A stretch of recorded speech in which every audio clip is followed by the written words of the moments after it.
Buyer beware.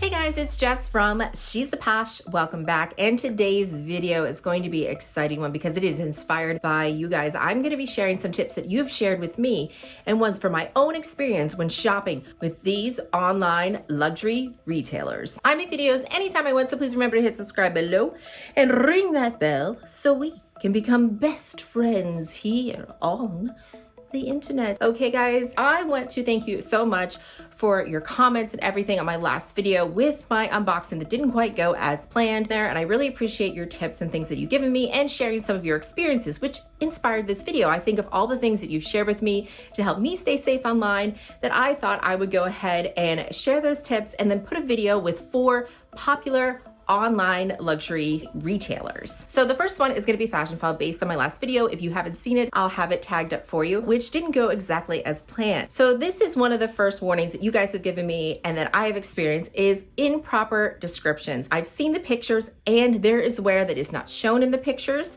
Fashionphile does use the actual pictures of merchandise. However, what you guys taught me is that some of the pictures are actually of similar pieces where they have them on the mannequin so you can see the sizes. They don't necessarily take those pictures every time. So that item that you see on the mannequin might not be the actual bag shown.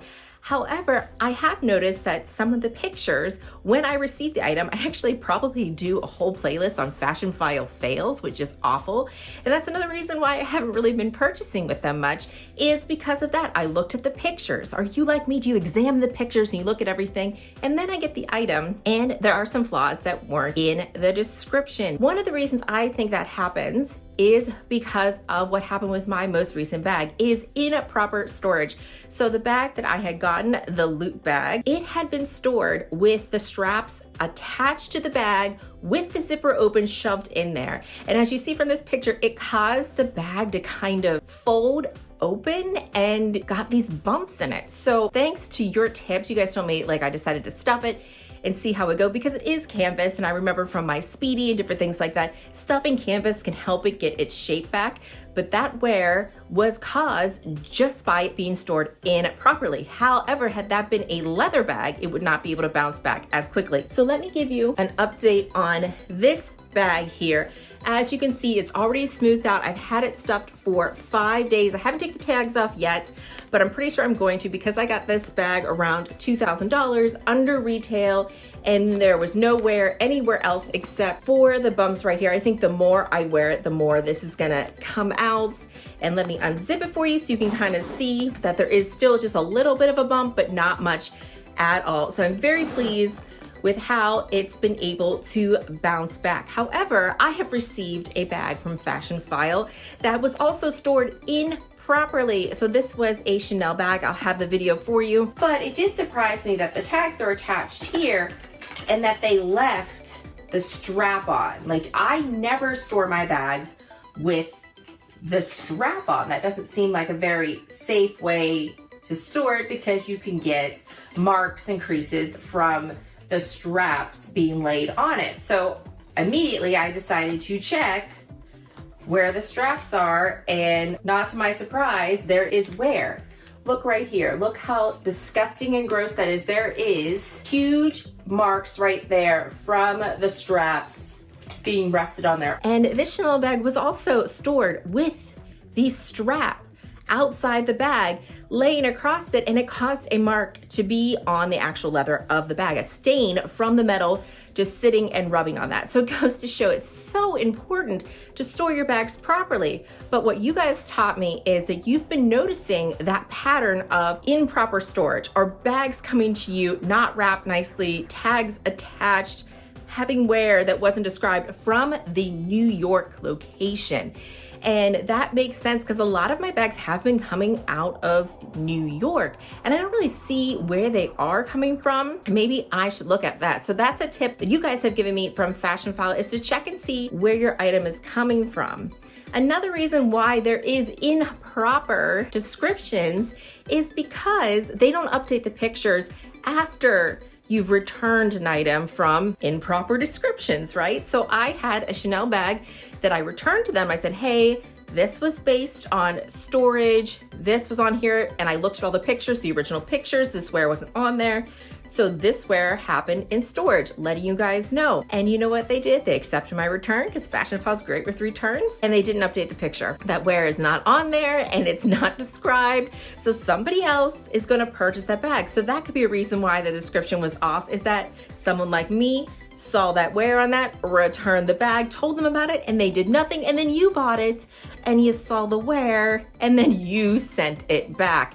So that's another thing with Fashionphile, is you can't trust the descriptions. They do not update the pictures, nor do they update the description. So buyers beware. But do I still buy from Fashionphile? Yes. I only buy usually when they have a sale. My favorite sales they do are the ones where they have an extra 10% off their clearance item. I feel like I get the better deals with that. However, I recommend not using their layaway. I know it's tempting because you could sell bags, reserve something until you have the cash, but it is not worth it, because when you go to return something, you will lose money on it because they have this, you have to pay a restocking fee for items that you had purchased while it was on layaway. So yes, they have the best returns, however, not if you use layaway. The next store we are going to talk about is the Realreal. And if you haven't heard, I hate the Realreal. I do not like them anymore. They did my girl Sam dirty. Remember to put her video down below. I have made videos on them that they are just not trustworthy. So the first reason why they are not trustworthy is because of their pictures. Their pictures aren't necessarily of the items they're selling. Yes, that's right. They will use stock photos. They will use photos they've had from similar items to put on there. They might describe the wear to you, but if you weren't noticing, like they'll say, oh, this is in fair condition, or oh, this is in good condition. You're seeing an amazing price. And then you're looking at the photos that are provided to you and you're like, wow, they consider this good condition? They consider this fair? They're saying that there's corner wear. There's hardly any corner wear on this photo right here. That's because it's a different photo. That's right. They do not necessarily take photos of the actual item they're selling. And then when you purchase on sale or you get that amazing price, the Realreal is terrible with returns. They will fight you on it. They will not accept returns. You'll notice that on some of their sales, it'll say final sale. You can't return.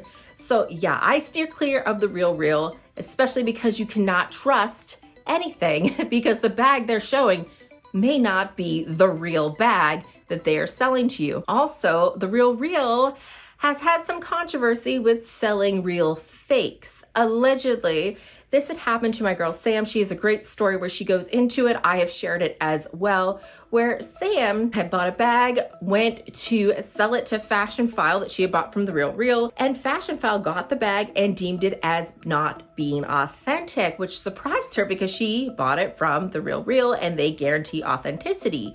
So then she thought, okay, I'm gonna get another opinion on the bag. So she went to Real Authentication and one of her friends that is a luxury authenticator, and they both said that this bag is not authentic. She goes back to the Realreal and I think it's because she's an ambassador with the Realreal that they decided that they would take it back. But they said, okay, we'll take it back. And they told her that they stand by the authenticity of the item and that it is real. And they relisted it on their website with very old pictures from like 6 years ago, not of the actual bag, and not stating problems with the zipper, which is what they said with the reason that the authentication was off. They said, the zipper has been altered, so that's why these people are saying it's fake, but it's not fake because our experts are better than your 3 different separate experts. So I don't trust the Realreal to send me the item that they're showing me, to give me a proper description. They will not let you return it, and you can't guarantee authenticity because they know everything and all your experts suck in their opinion.